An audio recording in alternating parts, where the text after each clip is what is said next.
اعوذ باللہ من الشیطان اللعین الرجیم بسم اللہ الرحمن الرحیم الحمد للہ رب العالمین والصلاة والسلام علی اشرف الانبیاء والمرسلین سیدنا و نبینا و شفیع ذنوبنا و حبیب قلوبنا و طبیب نفوسنا ابی القاسم محمد وعلی اہل بیتہ الطیبین الطاہرین المعصومین ولعنۃ اللہ علی اعدائہم اجمعین من یومنا ھذا الی یوم الدین اما بعد۔ سامعین و ناظرین کرام، نہج البلاغہ صحیفہ نور کے عنوان سے میں مسلسل سرکار مولا کائنات حضرت علی بن ابی طالب علیہ الصلاۃ والسلام کے خطبات کی توضیح و تشریح اپنے علم اور اپنے مطالعے کے مطابق مسلسل کر رہا ہوں،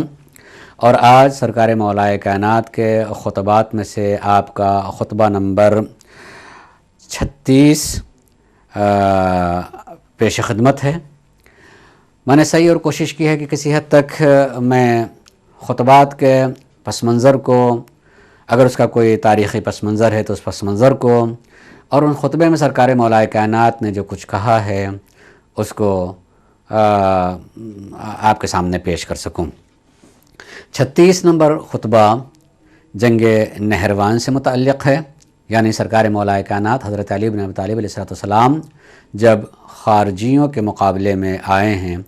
اور مجبور ہو گئے کہ ان سے جنگ کرنا ہوگی، اسی موقع پر آپ نے اس خطبے کو ارشاد فرمایا ہے۔ جنگ نہروان سن 37 ہجری میں واقع ہوئی تھی، اور اس کے بھی ایک پوری داستان ہے۔ اس داستان کا تھوڑا سا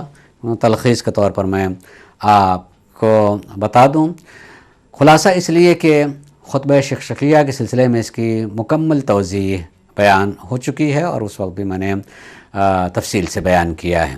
لیکن ایک زمانہ گزر گیا، آج آپ سن رہے ہیں تو صرف حضور ذہنی کے لیے کہ آپ کے ذہن میں کچھ واقعات حاضر ہوں، اور اس کے بنیاد پر سرکار مولا کائنات کے ان جملوں کو سمجھنے کی اور اس کی توضیحات و تشریحات کو اپنے ذہن میں آباد کرنے کی صحیح اور کوشش کر سکیں۔ جنگ نہروان یعنی خارجیوں سے جنگ کا پس منظر یہ ہے کہ جنگ صفین میں آپ کو پتہ ہے کہ جناب مالک اشتر بالکل فتح کے آخری مرحلے میں پہنچ چکے تھے، اور اس وقت معاویہ کے سپاہیوں کی طرف سے، خصوصاً عمرو عاص کی طرف سے یہ فتنہ سامنے آیا کہ نیزوں پر قرآن کو بلند کر لیا گیا، اور یہ کہا کہ بھی قرآن کو بیچ میں رکھ کر کے فیصلہ کر لینا چاہیے، اور اب ان خون ریزی کو اور جنگ کو بند کر دیا جائے۔ مالک اشتر نہیں چاہتے تھے، اور خود سرکار مولا کائنات بھی نہیں چاہتے تھے کہ جنگ روک دی جائے، بلکہ جنگ کو اپنے انجام تک پہنچ جانا چاہیے، اور بہت قریب پہنچے تھے۔ لیکن بدنصیبی یہ ہوئی کہ خود علی ہی کے سپاہیوں میں دو گروہ ہو جاتے ہیں، اور اکثریت اس طرف چلے جاتے ہیں کہ نہیں، جب قرآن کو بیچ میں رکھا جا رہا ہے تو پھر اسی پر فیصلہ ہو جانا چاہیے ہے، قرآن کے مطابق فیصلہ ہو جائے۔ چلیے، جب اپنے ہی اتنے مخالف ہو گئے تھے اور علی کی بات کو نہیں مان رہے تھے، سرکار مولا کائنات نے پورے انجام تک کی بھی خبر دے رہے تھے کہ میں جانتا ہوں کہ یہ کن لوگوں کی طرف سے بات اٹھائی جا رہی ہے، جن کے زبان میں کوئی صداقت نہیں ہو سکتی ہے، صرف فتنہ ہے، صرف یہ فساد ہے، لیکن اس کے باوجود بھی تسلیم نہیں کیا گیا، مانا نہیں گیا، اور علی مجبور ہو جاتے ہیں مالک اشتر کے تک پیغام پہنچانے کے لیے کہ مالک اشتر اب تلوار روک لو۔ مالک اشتر اپنے آقا اور امام کی بات پر حاضر کہ آپ نے اجازت مانگی، چند لمحے اور اجازت دے دیں، لیکن بہرحال امام کا حکم مانا اور واپس آ جاتے ہیں۔ مرحلہ یہاں تک پہنچتا ہے کہ بھئی دونوں کی طرف سے حکم ہونا چاہیے ہے، ایک آدمی دونوں کی طرف سے ہوں، تاکہ دونوں مل کر کے ایک صورتحال نکالیں کہ آئندہ کیا ہونا چاہیے، اور فیصلہ کریں، اور جو دونوں مل کے فیصلہ کر لیں گے، دونوں طرف کے لوگ اس کو تسلیم کر لیں گے، مانیں گے، اس بات یہ طے ہوئی۔ لیکن اس میں کہ علی کی طرف سے کون حکم بنے، یہ کون انتخاب کرے گا؟ علی چاہتے ہیں کہ مالک اشتر ہوں، یا اگر مالک اشتر نہ ہو تو عبداللہ ابن عباس ہوں مثلا، لیکن سرکار مولا کائنات کی اس بات کو بھی تسلیم نہیں کیا گیا۔ علی کے سپاہیوں ہی میں سے زور دیا گیا اور مجبور کیا سرکار مولا کائنات کو کہ نہیں ابو موسیٰ اشعری کو حکم ہونا چاہیے. یعنی اب یہ ساری باتیں آپ کے ذہن میں ہونا چاہیے کہ یہ سب کرنے والے خود کر رہے ہیں، لیکن جب یہ حالات، جب نتیجہ سامنے آیا اور جن کو سمجھانا چاہا تھا سرکار مولا کائنات نے اور جو سمجھانا چاہا تھا وہی نتائج جب سامنے آئے ہیں،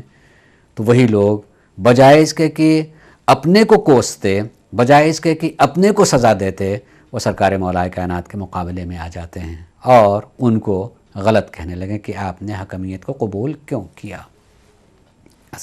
کیوں قبول کیا، اس کی بنیاد پر الگ ہو جاتے ہیں. اور یہ نہیں بلکہ معاذ اللہ اس کو کفر کا فتویٰ لگا دیتے ہیں کہ جس نے قبول کیا ہے اور توبہ نہیں کرے تو نعوذ باللہ ثم استغفر اللہ وہ کافر ہے، اسے جنگ کرنا چاہیے. یہ خوارجین ہیں. اور آپ کو پتہ ہے کہ حکمیت میں دونوں نے مل کر کے جو ہے کیا کیا تھا، دونوں نے کیا کیا تھا، امر عاص کی چالاکی تھی، ابو موسیٰ اشعری کی بہرحال کمزوری سے فائدہ اٹھایا اور سرکار مولا کائنات اس کمزوری کو جانتے تھے، اسی لیے آپ نے جو ہے اس نام کو قبول نہیں کیا تھا، ابو موسیٰ اشعری کے نام کو قبول نہیں کیا تھا. تو جب اس نتیجے پہ پہنچے ہیں وہی حکمیت کی آواز بلند کرنے والے، یعنی حضرت علی کی طرف سے حکمیت کی آواز بلند کرنے والے اور مجبور کرنے والے، بعد میں جب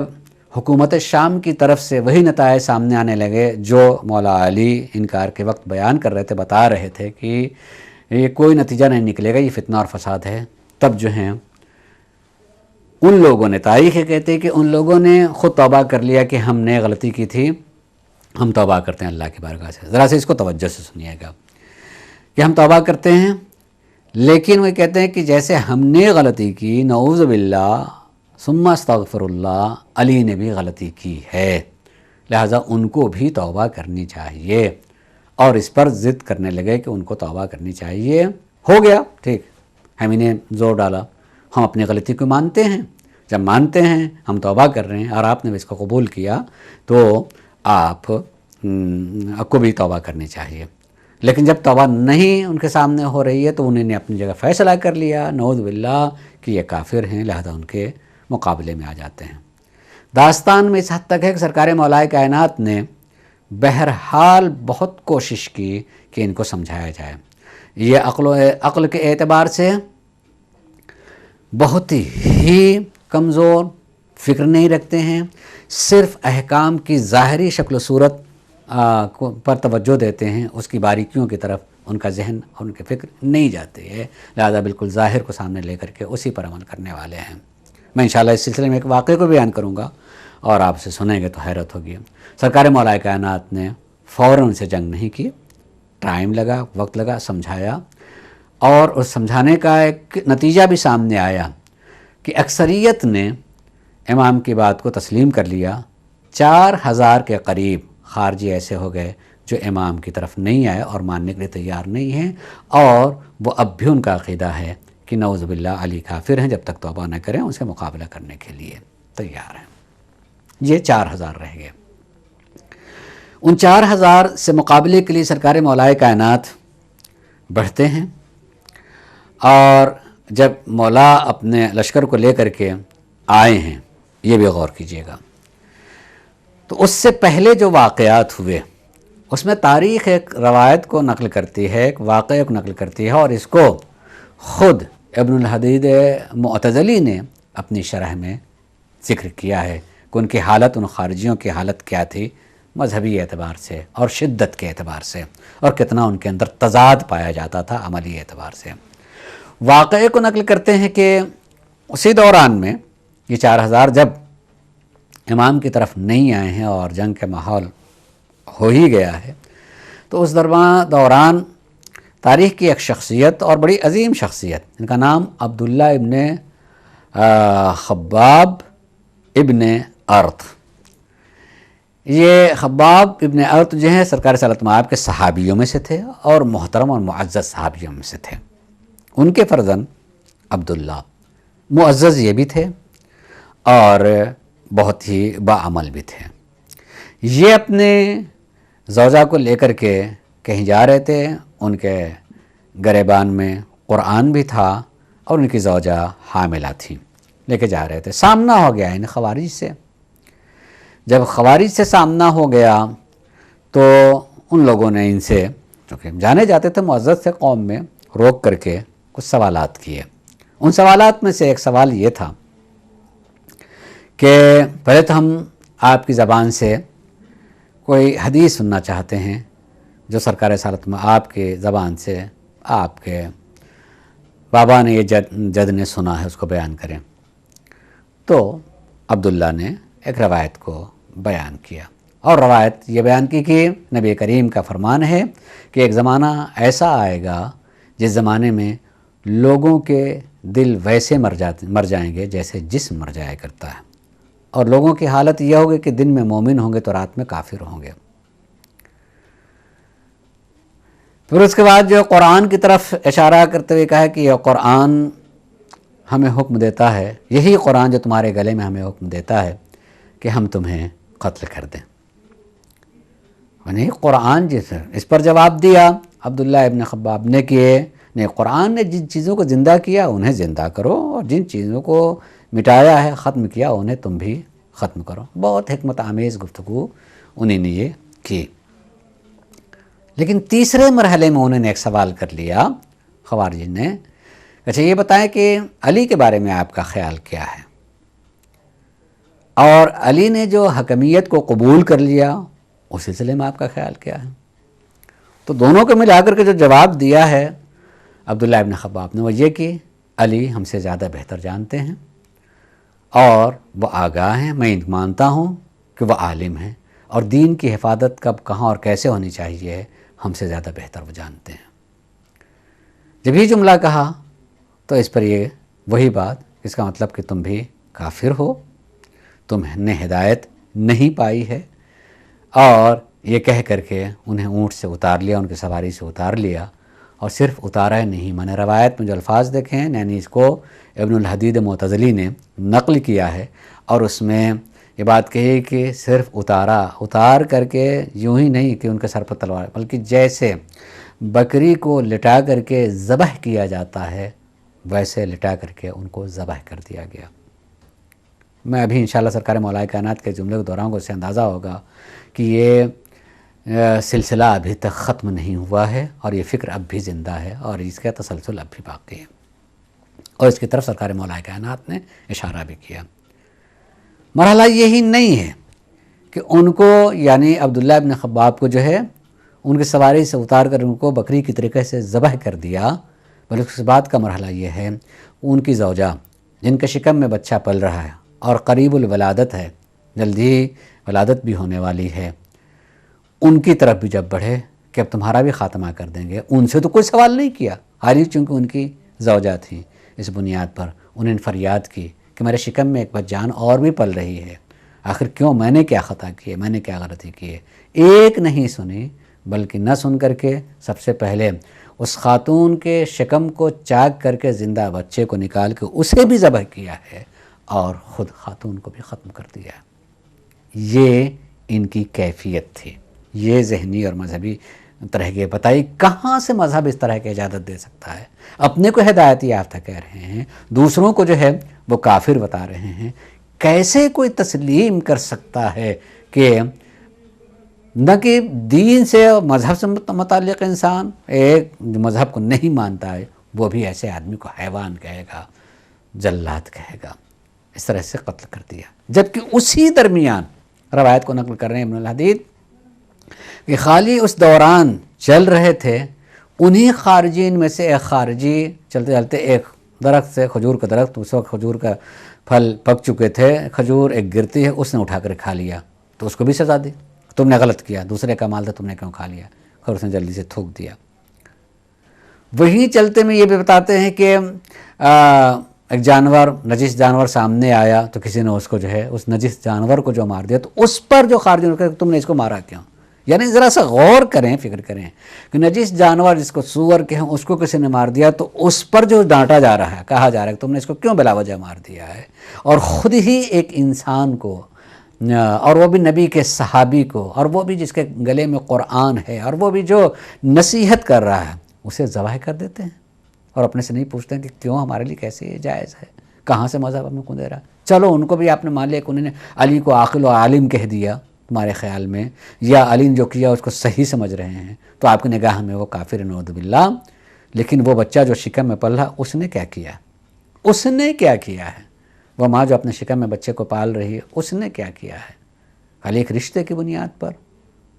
کہ یہ اسی سے رشتہ رکھتے ہیں لہٰذا اس کو ختم کر دیا جائے. جانور کے مارنے پر تو جو ہے آپ نے کہا کہ اس نے کیا کیا تھا، یہ نہیں سوچتے ہیں کہ اس شکم میں پلنے والے بچے نے کیا کیا تھا، اس خاتون نے کیا کیا تھا جس کی بنیاد پر انہیں قتل کر دیا تھا. یہ عالم تھا ذہنی اعتبار سے، یہ تضاد پایا جاتا تھا کہ سور جیسے جانور کو مار دینے پر جو ہے ان کو اعتراض ہو جائے، آدمی کے مارنے پر اعتراض نہیں ہو رہا.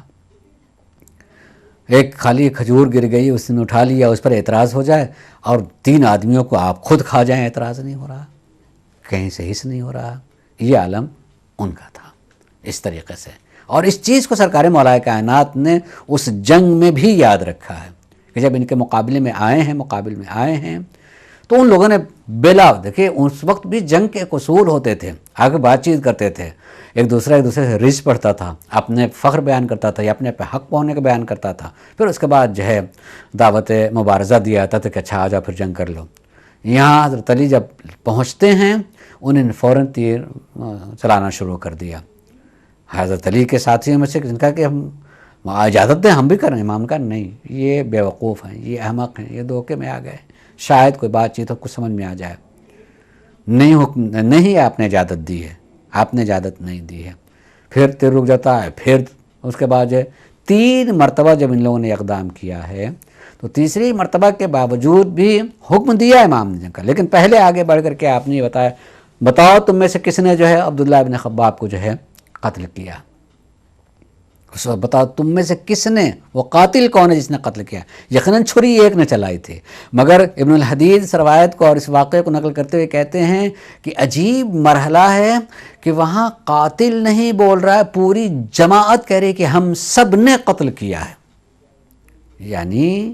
اس کو حق سمجھتے ہوئے ایک نے قتل کیا، اس کو سب قبول کر رہے ہیں. اس موقع پر کہ یہ سب کے سب جب قبول کر رہے ہیں تو اسی کے مستحق بھی ہیں کہ ان کو سزا ملنی چاہیے ہے. اور امام نے یہ کہتے ہوئے اجازت دی تھی کہ دیکھو خوف نہیں ہونا چاہیے، تم میں سے 10 بھی نہیں مریں گے اور ان میں سے 10 بھی نہیں بچے گا. سرکار مولا کائنات بعض جگہوں پر اپنے علم کو بھی بیان کر دیتے تھے. ہمارا عقیدہ ہے کہ وہ عالم علم لدنی ہیں، وہ ہر جگہ ہر چیز کو بیان نہیں کرتے، مگر بہت سارے مواقع ایسے ہیں آپ نے علم کا بھی تذکرہ کر دیا، بیان کر دیا، اور آپ نے کہا کہ تم میں سے کوئی 10 بھی نہیں مرے گا. ہم نے اس آدمی کو 10 بھی شہید نہیں ہوں گے اور ان میں سے 10 بھی نہیں بچے گا. اور ایسے ہی ہوا. تاریخ بتاتی ہے کہ صرف علی کی طرف سے 9 آدمی شہید ہوئے تھے اور ادھر سے صرف 8 آدمی بچے تھے، باقی 4 سب کے سب جو ہے مار دیے گئے تھے. لیکن اس وقت جس وقت سارے کے سارے قتل ہو جاتے ہیں تو ذرا سا غور کیجئے گا، اور یہ قابل توجہ گفتگو ہے. پھر اس کے بعد مولا کے قول کو میں پڑھتا ہوں. جب قتل ہو گئے ہیں سارے کے سارے 4000 کے قریب تھے، جس میں سے صرف 8 آدمی بچتے ہیں، تو گئے سب کے سب قتل ہو گئے. اس میں سے امام کے سپاہی میں سے ایک سپاہی نے امام کے پاس آ کر خوشی کا اظہار کرتے ہوئے امام سے کہا کہ کتنے خوشی کا موقع کہ کوئی بچا نہیں ہے، اب بچ نہیں گئے، یہ فکر ختم ہو گئی. اس وقت امام نے اس اپنے ساتھی سے، اپنے سپاہی سے یہ جملے کہتا کیجیے گا تھا، یہ جملے فرمایا تھا کہ کلا، ہرگز نہیں، یہ نہ سوچنا، ہرگز نہیں، ایسا نہیں ہے کہ سب ختم ہو گئے ہیں. فرمایا واللہ انہم نطفن، ان کے نطفے ہیں، صلبوں میں پائے جاتے ہیں. نطفن فی اصلاب الرجال، لوگوں کے صلبوں میں، مردوں کے صلبوں میں پائے جاتے ہیں ان کے، یعنی کہ فکر ہے ابھی صلب میں پائے جاتے ہیں. یہ وقرارات النساء، اور عورتوں کے رحموں میں پائے جاتے ہیں. امام نے قریب کا بھی بتا دیا، دور کا بتا دیا کہ انہی سے متعلق جو خواتین تھیں، نہ جانے کتنے خواتین کے رحم میں ان کی فکر جی رہی ہے، ان کے نطفے پل رہے ہیں، اور اسی کے بعد جو پیدا ہوتے رہیں گے ان کے صلبوں میں جو ہے یہ آتے رہیں گے. کلما نجما منہم قرون، ان میں سے کوئی سینگ کی طریقے سے نکلے گا، حتی یکون آخرہم نسوسن، قطع، تو وہ مارا تو جائے گا، ختم تو ہو جائے گا، دور بدور جاتے رہیں گے اور ختم ہوتے رہیں گے، اور آخر میں سارے کے سار چور اور راہزن ہوں گے۔ اصل میں خصوصیت کے ساتھ سوچ رہا ہوں جب سے میں نے جملے کو پڑھا ہے کہ اگر میں اپنے زمانے کے اعتبار سے دیکھوں، میں اپنے دور کے اعتبار سے دیکھوں، یقیناً اس 1400 سال میں بہت سارے ایسے دور آئے ہوں گے کہ جس میں جو ہے ایک سناٹا سا رہا ہوگا، یہ فکر نہ پائی جاتی ہو، لیکن صلبوں میں پائے جاتے رہے۔ ہم جس دور میں ہیں اس دور میں خصوصیت سے وہ فکر جو ہے صلبوں سے نکلے ہوئے افراد کو دکھائی دے رہے ہیں عملی طور پر، جنہیں ہم تکفیری کہتے ہیں۔ وہ تکفیری کہ آج ویسے ہی ذبح نہیں کر رہے ہیں، وہ تکفیری آج ان کے نزدیک کسی کی جان کی قیمت ہے، اپنے علاوہ سب کو کافر جانتے ہیں اور یہ جانتے ہیں کہ ان کو جینے کا حق نہیں ہے، انہیں قتل کر دیتے ہیں، پھیلے ہوئے دنیا میں اور سامنے دکھائی دے رہے ہیں۔ امام نے مگر یہ کہا ہے کہ باقی نہیں رہیں گے، ان کے جڑ قطع کی جائے گی، مگر پھر آئیں گے اور چور چماری کرتے رہیں گے، چور بن جائیں گے اور حزن بن جائیں گے، یہی ان کا یعنی بدترین اعمال کرتے رہیں گے، اور وہ بھی مذہب کے نام پر، اور اپنا ظاہر جو مذہبی بنا کر کے کہ مذہبی لباس، مذہبی شکل و صورت اور مذہبی ظاہر کو بناتے ہوئے جس کے لیے امام نے کہا تھا کہ یہ صرف ظاہر کی طرف جاتے ہیں، اور ان کی باریکیوں اور ان میں کیا لطافت ہیں اور اس میں کیا حکمت پائی جاتی ہے، ان کی عقل ہی نہیں ہے جو وہاں تک پہنچ سکے، نتیجے میں شدت پسند ہو جاتے ہیں۔ یہ واقعہ جس کو تلخیص کی میں نے، اور یہ پس منظر ہے اس خطبے کا، جب امام سامنے ہوئے ہیں تو سامنے ہو کر کے امام نے یہ خطبہ دیا ہے۔ میں نے مسلسل بیان کیا ہے کہ سرکار مولائے کائنات حضرت علی بن ابی طالب علیہ السلام کے خطبات کو علامہ سید رضی علیہ الرحمہ نے مکمل بہت کم، بلکہ شاید ہی ایک آدھ خطبے ہوں جو مکمل آپ نے جمع کیا ہو، بلکہ کچھ نہ کچھ حصے آپ نے جمع کیے ہیں، اور اس کی وجوہات کو میں بیان کر سکا ہوں کہ کیوں۔ تو یہ مکمل خطبہ تو نہیں ہے، بلکہ اس خطبے کا ایک حصہ ہے جس کو نقل کیا ہے۔ البتہ آیت اللہ ناصر مکارم شیرازی نے اپنے شرح میں اس خطبے کے ایک حصے کو جو ابتدا کا تھا وہ اپنی تحقیق کی بنیاد پر نقل کیا ہے کہ اسی خطبے کے ابتدا میں امام نے یہ بات کہی تھی جس میں اپنے کو پہچانوایا تھا۔ میں چاہوں گا کہ اصل خطبے کو جتنا سید رضی علیہ الرحمہ نے نقل کیا ہے اس کو بیان کرنے سے پہلے اس حصے کو جس کو آیت اللہ ناصر مکارم شیرازی نے لکھا اس کو بیان، اس لیے کہ اس کی ایک حیثیت اور ایک عظمت ہے خود سمجھنے کے لیے، خطبات کے وہ جملے جس کو سید رضی علیہ الرحمہ نے نقل کیے ہیں اس کو سمجھنے کے لیے اس کی اہمیت طرف اشارہ ہے۔ تو آغا ناصر مکارم شیرازی کہتے ہیں کہ اس کی پہلے کے جملے یہ ہیں کہ امام نے پہلے اپنی ذات کو پہچانوایا ہے کہ نحن اہل بیت النبوہ۔ دیکھیے میں ایک بات کو بتا دوں کہ اپنی تعریف کرنا اور اپنے کو پہچانوانا بہت سی جگہوں پر کام آتا ہے۔ جب آدمی نہ پہچانتا تو پہچانوا لینا چاہیے تاکہ وہ سمجھے کہ نہیں یہ میری ضرورت ہے اور مجھے اس میں شک و شبہ نہیں ہونا چاہیے۔ عام طور سے سامنے کی مثال دیتا ہوں کہ اگر اچانک کہیں بھیڑ میں ایک آدمی بیمار پڑ جائے، گر جائے، بے ہوش ہو جائے تو سب کو جلدی سے وہاں بھیڑ بڑھ جائے تو الگ کیا تھا، بھائی ہٹو بچو ذرا سا اس کو ہوا لگنے دو، اور اس میں اگر کوئی آدمی بڑھ رہا ہو اور اس کو روکا جا رہا تو وہ کہے گا کہ میں ڈاکٹر ہوں، میں اس بیماری کو جانتا ہوں، یہ کیوں ہو گیا، میں اس کو دیکھ سکتا ہوں۔ آدمی اب وہ اپنی تعریف نہیں کر رہا ہے، وہ اپنے کو پہچانوا رہا ہے کہ تم چونکہ نہیں جانتے ہو میری ضرورت، ہر آدمی جو انہیں روک رہا تھا راستہ دے دے گا کہ نہیں اس کی ضرورت ہے۔ ایسے ہی سرکار مولا کائنات نے ابتدا میں جو اپنی تعریف پہچانوایا تاکہ سمجھیں کہ جو امام کہہ رہے ہیں اس کی حیثیت اور عظمت کیا ہو سکتی ہے، اس کی سچائی کیا ہو سکتی ہے۔ آپ نے فرمایا کہ نحن اہل بیت النبوہ، ہم اہل بیت النبوت ہیں۔ یہ ہر جملہ قابل شرح ہے اور اس پر میں بہت زیادہ وقت نہیں لگاؤں گا۔ یہ نہیں کہا ہے کہ ہم اہل بیت نبی ہیں، نبی کے گھر والے ہیں۔ یہ سامنے کی جو مٹی کے بنے ہوئے در و دیوار ہوتے ہیں، مٹی اور لکڑی کے بنے ہوئے در و دیوار ہوتے ہیں، وہ جو ہے مقصود نہیں ہے کہ جتنے حصے میں نبی رہتے ہیں اتنے حصے میں رہنے والے ہم ہیں، بلکہ فرماتے ہیں کہ نبوت جہاں جہاں کے لیے ہے، اس گھر کے نبوت کا گھر جتنا وسیع ہے اس گھر کے رہنے والے ہیں۔ ہم ان ساری چیزوں کو جانتے ہیں جو نبوت لے کے آئی ہے اور جو نبوت کے پاس میں ہے وہ ہم جانتے ہیں۔ اور موضع الرسالہ، ہم رسالت کی جگہ ہیں، جہاں رسالت آتی ہے یعنی اللہ کے احکام آتے ہیں وہ ہمارا گھر ہے، وہیں اللہ کے احکام آئے وہ نزل نہیں وہ مختلف الملائکہ، ہم اس جگہ سے تعلق رکھتے ہیں یا ہم وہ ہیں جہاں ملائکہ کا آنا جانا رہتا ہے، ملائکہ آتے رہتے ہیں۔ تم خالی ہمیں اس سامنے جتنا تم دیکھ رہے ہو اسی حد پر تم نہ آؤ، ہم کیا کہہ رہے ہیں، ہمارا علم کتنا ہے، ہم کہاں تک دیکھ رہے ہیں، ہماری عظمت اور حیثیت کیا ہے۔ مختلف الملائکہ، ہمارے یہاں ملائکوں کا آنا جانا ہوتا ہے۔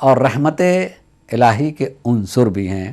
بڑے عظیم عظیم جملے ہیں، لیکن چونکہ یہ خود خطبے میں موجود نہیں، اس کو نقل کیا ہے ناصر مکارم شرح، لہٰذا صرف ترجمہ کر رہا ہوں تاکہ باقی حصے کی شرح ہو سکے کہ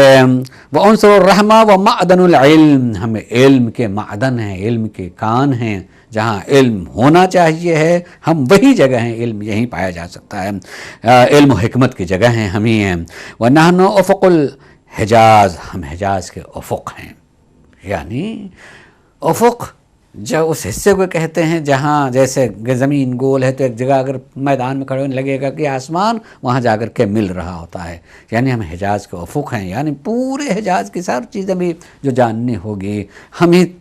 پر آ کے جھکا ہوا ہوتا ہے، یعنی سب کچھ ہم ہی سے متعلق، حجاز سے متعلق ہو سکتا ہے۔ نحن افق الحجاز بنا یلحق البطیء والینا یرجع الطائب، کہ جو سست رہ گیا، ہم سے پیچھے ہو گیا، اس کو ایک دن ہم ہی سے ملنا ہے،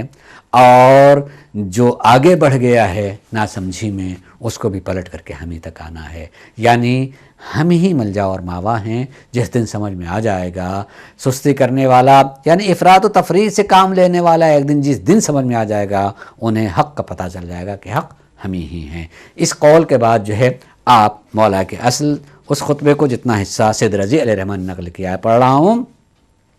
کہ انا نذیر لکم۔ اب تب توجہ کرنے اور کہ پہلے کو اپنے پہچانوا کر کے میں ہوں کون، میری حیثیت کیا ہے، اور پھر اس کے بعد یہ کہیں کہ انا نذیر لکم، میں تمہیں ڈرا رہا ہوں، میں تمہیں توجہ دلا رہا ہوں، میں تمہیں بتا رہا ہوں، میں تمہیں آگاہ کر رہا ہوں، میں تمہیں اس طرح تمہاری نگاہوں کو اور فکر کو پلٹانا چاہتا ہوں، یہ کہہ کر کے میں کون ہوں پہلے بتا کر کے کہ میں سمجھو میرے علم کے حد کیا ہے، سمجھو کہ میری حیثیت کیا ہے، سمجھو کہ ہم ہیں کیا، علم کے اعتبار سے، عظمت کے اعتبار سے، اللہ کی نسبت کے اعتبار سے، رسول کی نسبت کے اعتبار سے، تمام چیزوں کے اعتبار سے میں، اور میں ہی جب اس کو جان لیا تو میں ہی جو ہوں انا نذیر لکم، میں تمہیں ڈرا رہا ہوں، میں تمہیں توجہ دلا رہا ہوں، تو میں تمہیں تمہاری توجہ اس طرف دلا رہا ہوں کیا کہ ان تصبحوا سرعا باثناء هذه النظر، کہیں ایسا نہ ہو جائے، کہیں ایسا نہ ہو جائیں کہ تمہاری لاشیں یہیں پڑی ہوں، ڈرا رہا ہوں، میں تمہیں بتا رہا ہوں، کہیں ایسا نہ ہو جائے کہ تمہاری لاشیں یہاں پڑی ہوئی دکھائی دیں، ہر طرف بکھری ہوئی دکھائی دیں، اس نہر کے پاس تمہاری لاشیں بکھری ہوں گی، بتا رہا ہوں، ڈرا رہا ہوں، توجہ دلا رہا ہوں۔ وباحدام هذه الغایت، اور کہیں اسی زمین کی پستی میں تمہیں بالکل تمہیں کچل نہ دیا جائے، کچلی ہوئی لاش نہ ہو جاؤ، تمہارا انجام پس نہ جاؤ۔ اور اس کے بعد فرمایا کہ الا غیر بینۃ من ربکم، اور میں ڈرا اس لیے رہا ہوں کہ توجہ اس طرف دلاتے ہوئے کہ چلو آدمی کے نزدیک ایک دلیل ہوتی ہے، ایک وجہ ہوتی ہے، اس دلیل اور وجہ کے لیے مر جائے تو آدمی کہے کہ چلو اس کے پاس ایک دلیل تھی اس کے لیے اور ایک حکمت تھی اور ایک مقصد تھا اور اس مقصد کے لیے اپنی جان کو دے دیا، تب تو آدمی کے مان ملے گا کہ چلو اس کو جو اپنے مال بچانا تھا اس کی خاطر جان دے دی، یا ایک فلاں چیز کے اس کے نزدیک اہم تھی اس کے لیے جو جان بچا لی، جان اپنی دے دی۔ میں تمہیں بتا رہا ہوں، توجہ دلا رہا ہوں کہ تمہارے پاس کوئی دلیل اور کوئی وجہ اور کوئی مقصد تمہارے سامنے نہیں ہے، اور مگر بتا رہا ہوں کہ کہیں ایسا نہ ہو۔ وہ امام مستقبل کی خبر دے رہے ہیں کہ میں جو ہوں میں جانتا ہوں، اور جانتے ہوئے بتا رہا ہوں کہ یہی وہ جگہ ہے کہ تم کوئی بچ کے نہیں جاؤ گے۔ اس پر شارحین نے کہا ہے کہ امام جو ہے پیشن گوئی کر رہے ہیں اور جو ہونے والا وہی پہلے بتا رہے ہیں، اور ایسا ہی ہوا جیسا کہہ رہے ہیں کہ میں تمہیں توجہ دلا رہا ہوں، ڈرا رہا ہوں کہ یہاں تمہاری لاشیں بکھری ہوں گی، کوئی بچ کے نہیں جائے گا، اور بالکل رودے ہوئے ہو جاؤ گے۔ لیکن سوچ لو کہ کیوں، کس لیے، کوئی آخر وجہ ہے، کوئی دلیل ہے، کوئی مقصد ہے۔ ولا سلطان مبین معکم، نہ کوئی دلیل ہے، نہ کوئی ایسی وجہ ہے جس کو محکم وجہ مانی جا سکے کہ بھئی اس وجہ پر جو ہے آپ اپنی جان دینے کے لیے بھی تیار ہیں۔ قد طوحت بکم الدار واحتبل بکم المقدار، میں بتا رہا ہوں کہ یہیں پس کے رہ جاؤ گے، یہ زمین تمہیں رونٹ ڈالے گی۔ ہم کہتے ہیں کہ جیسے ایک درہ، جیسے دو چکی کے پارٹ ہوں، اس دو چکی کے پارٹ میں آدمی پس جائے، ویسے درے کے درمیان میں آ جائے اور آنے کے بعد جو ختم ہو جائے، کہ کہیں بلا وجہ جو ہے تم اس طریقے سے پس نہ جاؤ۔ قد کنتم نہیتکم، اب بتا رہے ہیں کہ اگر تمہارے نزدیک یہ دلیل ہے غور کیجیے گا، اگر تمہارے نزدیک یہ دلیل ہے، تم یہ سمجھتے ہو، تمہارا یہ خیال ہے کہ تم جو ہے اپنی جگہ صحیح کر رہے ہو، تم جو ہے اپنے مقام پر صحیح ہو، تو وہ صحت یہی تو بتانا چاہتے ہو کہ ہم صحیح کریں گے، مقصد ہے یہ جس کو میں منع کر چکا ہوں، بتا چکا ہوں، تمہارے نزدیک وہی حکمیت ہے۔ قد کنتم نہیتکم عن ہذہ الحکومت فابیتم علی اباء المخالفین، کیا بتاؤ جس وقت تمہارے سامنے حکمیت کی بات آئی تو میں نے انکار کیا تھا کہ نہیں کیا تھا، لہٰذا اس کو تم وجہ نہیں بنا سکتے، اس کو تم دلیل نہیں بنا سکتے کہ اس کے لیے تم اپنی جان دو۔ میں نے منع کیا تھا، میں نے تم لوگوں کو روکا تھا، اور جس وقت میں نے تم لوگوں کو روکا تھا من عن ہذہ الحکومہ فابیتم علی اباء المخالفین، تو تم نے میرے بات کو ویسے انکار کیا تھا جیسے کوئی کسی کا مخالف ہوتا ہے اور مخالف اور دشمن بن کر کے انکار کرتا ہے۔ بالکل دشمن ہو گئے تھے میرے، مخالفوں کے طریقے سے تم لوگوں نے جو ہے میرے اس منع کرنے کو نہیں سمجھ سکے اور میری مخالفت کی۔ المنابدین، دشمن کی طریقے سے تم لوگوں نے مخالفت کی۔ حتی صرفت رائی الی ہواکم، تمہاری خواہشات پر میں نے اپنی رائے کو قربان کر دیا۔ اچھا، جب نہیں مان رہے ہو تو میں نے اپنی رائے کو تمہاری خواہشات پر، تمہاری خواہش تھی، تمہاری تمنا تھی کہ نہیں حکمیت کا مسئلہ سامنے آنا ہی چاہیے، حکم بنانا ہی چاہیے، ان کے فیصلے کو ماننا ہی چاہیے، تم نے جب اتنی ضد کی تو میں نے اپنی رائے کو قربان کر دیا، صرف تو اپنی رائے سے صرف نظر کر لیا ہم نے۔ وَأَنْتُمْ مَعَاشِرُ أَخِفَّاءُ الْحَامِ، مگر تمہاری کھوپڑیوں میں عقل ہے ہی نہیں، نہ اس وقت تھی، نہ آج ہے، نہ اس وقت ہے تمہارے پاس۔ اخفاء الحام، تمہارے سر ہلکے ہیں، اس میں کوئی عقلی اور فکری وزن نہیں پایا جاتا ہے، بے وقوف احمق ہو تم لوگ۔ سفہاء الاحلام، بالکل فکر نہیں پائی جاتی ہے، سفیہ ہو، بے سمجھ ہو، سمجھ نہیں پائی جاتی ہے۔ ولم آت لا ابن لکم بجرن ولا اردت لکم ضرا، لیکن تمہارا کوئی باپ نہ ہو، ایک طریقے سے جو ایک لعنت ہے، لا ابن لکم، بد دعا ایک طریقے سے، جیسے جس کی کوئی اصل نہیں ہوتی ہے، بے اصل انسان ہوتا ہے، جس کی کوئی اصل ہوتی ہے، حلال زادہ ہوتا ہے مثلا، تو اس کی ایسے تربیت ہو، جس کے باپ ہوتا ہے، ماں باپ ہوتے ہیں، وہ تربیت کرتے ہیں، اس کے تربیت کے اثرات ہوتے ہیں، جیسے لگتا ہے کہ تمہارا کوئی باپ ہی نہ ہو، کوئی تربیت ہی نہ دی گئی ہو، شعور ہی نہیں آیا، عقل ہی نہیں پیدا ہوئی۔ میں نے تمہارا کوئی نقصان نہیں چاہا تھا، میں نے تمہارے لیے بہتری چاہے تھے۔ لا اردت لکم ضرا، میں نے تمہارے لیے کوئی نقصان نہیں چاہا تھا، میں نے نہیں چاہتا کہ تمہارا نقصان ہو، تم نے ضد کی تھی، تم جو ہے اپنے بات پر ڈٹ گئے تھے کہ نہیں حکمیت ہونی چاہیے ہے۔ میں نے جیسا کہ ابھی واقعہ بیان کرتے ہوئے بات کہی تھی، ممکن ہے کہ ان کے جملے کو جب الگ سے جیسے میں کہہ رہا ہوں یا سرکار مولا کائنات نے کہا، ان کے بات کو دہرایا جائے تو دونوں الگ الگ لگیں گے۔ مثلا امام جواب دیتے ہوئے یہ کہہ رہے ہیں کہ تم نے ایسا کیا، لیکن یہ اپنی جو توجیہ کر رہے تھے پہ غور کیجئے گا کہ ہم کو اپنی غلطی کا احساس ہوا اور ہم نے توبہ کر لی، لہٰذا آپ کو بھی توبہ کرنی چاہیے ہے، اس لیے کہ حکمیت حرام ہے، لا حکم الا للہ، حکمیت صرف اللہ کا حق ہے، یہ کہنے لگے۔ امام نے اس کے جواب میں فرمایا کہ یہ نہ کہو کہ حکمیت کفر ہے، حکمیت کفر نہیں ہے، حاکم بنانے کو، فیصلہ کرنے کے اختیار کرنے کو قرآن نے حکم دیا ہے، غور کیجئے گا، قرآن کہتا ہے، حکم دیا کہ نہیں، حکمیت ایک حقیقت ہے، حکمیت کی بنیاد پر کوئی کافر نہیں ہو جائے گا۔ جب کوئی حکمیت کی بنیاد پر کوئی کافر نہیں ہو سکتا ہے تو اس بنیاد پر تمہیں سوچنا چاہیے کہ اپنے فیصلے کو، اس میں تم غلطی پہ تمہارے پاس کوئی دلیل نہیں، میں پیش کر رہا ہوں قرآن سے کہ قرآن نے حکم بنانے کا حکم دیا ہے، اور وہ قرآن کی آیت کو میں پڑھ دوں۔ قرآن نے اس موقع پر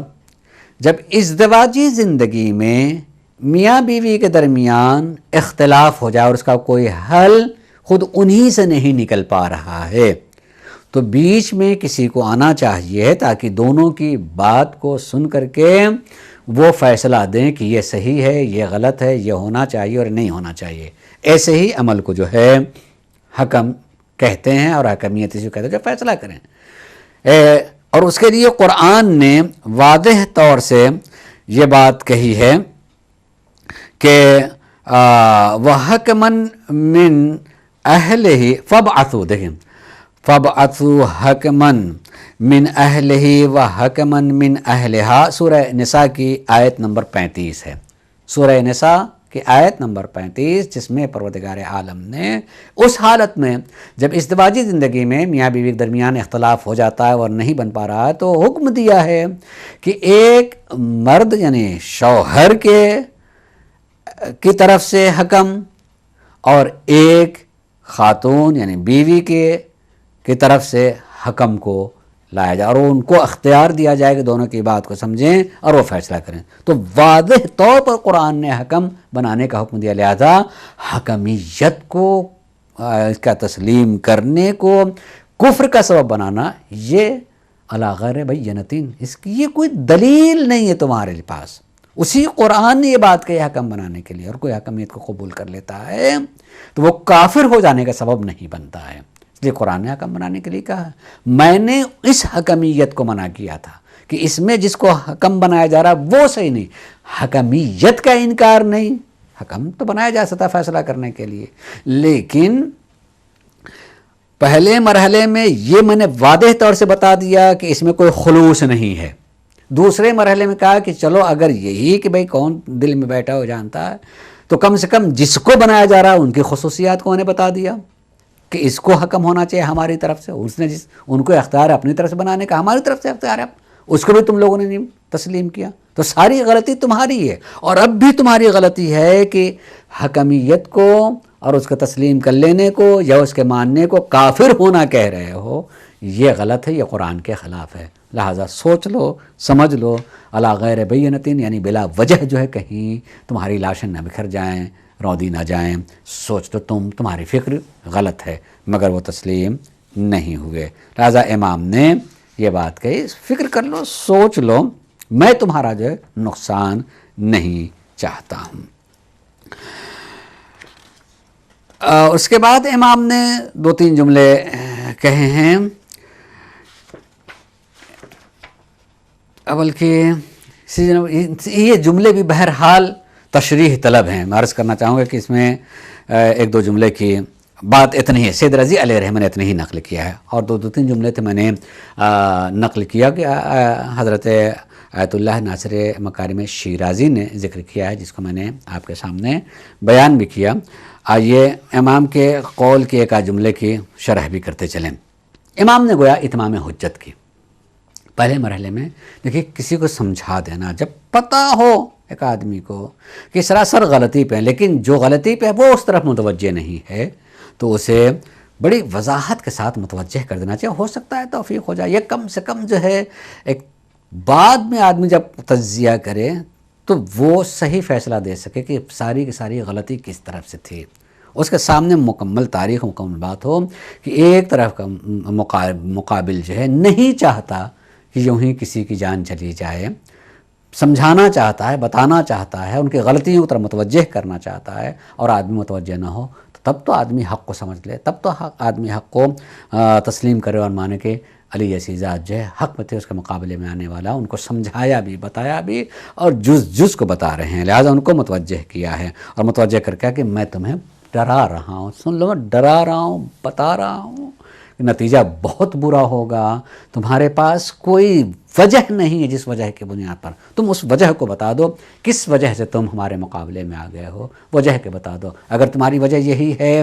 کہ تم نے حکمیت کو قبول کر لیا تھا تو تم کافر ہو گئے تھے نتیجہ دیکھ کر کے، اور تم نے توبہ کر لی تو اب تم پھر مسلمان ہو گئے ہو،